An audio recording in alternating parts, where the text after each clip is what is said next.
Welcome back on this Wednesday, a great day that God has given to us. We're going to be looking at Exodus chapter 38. We're going to be starting with verse 21. So before we start or after we're done, make sure you read the rest of the chapter. Again, it's the making of different parts for the tabernacle. And it's talking about all of the work that was done. It's very important to get these details, but not to dwell on those details either. But to see how God is fulfilling, Moses, and the people are fulfilling what God desired him to do. Let's pick up with verse 21, Exodus 38. These are the records of the tabernacle of the testimony as they were recorded at the commandment of Moses, the responsibility of the Levites under the direction of Ithamar, the son of Aaron, the priest.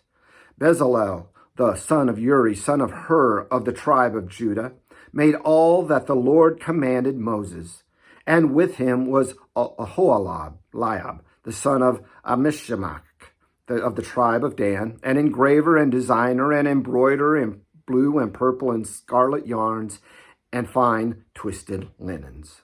All the gold that was used for the work in all the construction of the sanctuary, the gold from the offering was 29 talents, 730 shekels by the shekel of the sanctuary. The silver from those of the congregation who were recorded was 100 talents and 1,775 shekels by the shekel of the sanctuary, a bekah a head, that is half a shekel by the shekel of the sanctuary. For everyone who was listed in the records from 20 years old and upward, for 603,550 men. The 100 talents of silver were used for casting the bases of the sanctuary and the bases of the veil, 100 bases for the 100 talents, a talent a base. And of the 1,775 shekels, he made hooks for the pillars and overlaid their capitals and made fillets for them. The bronze that was offered was 70 talents and 2,400 shekels. With it he made the bases for the entrance of the tent of the meeting, the bronze altar and the bronze grating for it, and all the utensils of the altar, the bases around the court, and the bases for the gate of the court, all the pegs of the tabernacle, and all the pegs around the court. All right, the record keeping, to see what had happened, again, giving credit to Bezalel and Aholiab, and I'm apologizing for murdering the names. Read it, say it like you mean it. I can never say it like I mean it. So just understand and take a look at those. You know who I mean. The ones who directed it, and then the engraver, designer, embroiderer, all of those things. The detail person was kind of Aholiab. So looking at those, it's an amazing thing of how God used these two people to do great things. As we look at the whole understanding of different things, the amounts, it doesn't make sense to us. Some modern translation translates it into pounds or ounces or kilograms. Also, footnotes will sometimes do that. A talent is 75 pounds. So with the gold was 29 talents and 730 shekels. A talent is 75 pounds. A shekel is 2/5 of an ounce. So together, that would be about 2,200 pounds of gold that were used. Silver it would end up being about 7,500.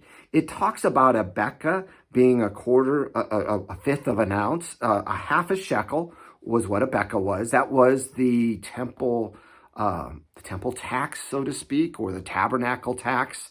And if you multiply that out, ounces and everything, it comes to about the right amount for the number of men. So everybody paid their share, and that's where the silver had come from. The bronze, it ends up being about 5,300 pounds. So think about this. When they were carrying around the tabernacle, it was about 15,000 pounds that they had to carry of just the metal parts of it. But this was an amazing thing. They were told, and where did all of this come from? After all, they were slaves leaving Egypt. How could they have that much gold or silver or bronze? But remember that before they left, they were to ask their neighbors, as they were told to leave, to ask their neighbors to give them gold, silver, bronze as they left. And they did. In that way, they plundered Egypt. So this was the way that they received all this. God was looking ahead for what he would do through them later on.